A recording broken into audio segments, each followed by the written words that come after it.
Welcome, here I've got ALCATEL 1S and I'm gonna show you how to manage the camera grid lines at this device.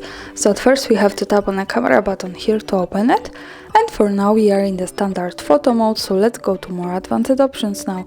We can do it by just simply sliding to the right. And here we are in the camera settings. As you can see, this is how it looks like.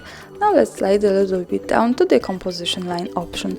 By tapping on this we can manage the grid lines and we can pick the standard grid.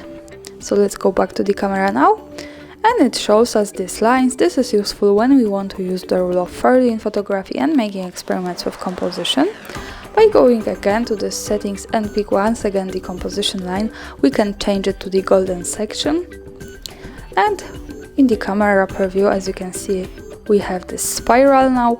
Also remember that these lines, all of these grid lines, are not visible at the real picture. So when I take a photo now and when I go here to the left corner at the bottom to the gallery, we can't see them at the real picture. So these lines are only to help us taking better photos.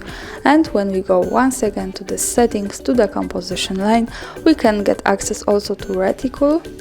And in the camera preview, this is how it looks like. And also here we can pick the box, and this is how it looks like. And of course, when we don't need this, we go once again to the settings, to the composition line, and pick the close option here. So for now this is turned off. And that's all. Thanks for watching. Subscribe our channel and leave the thumbs up.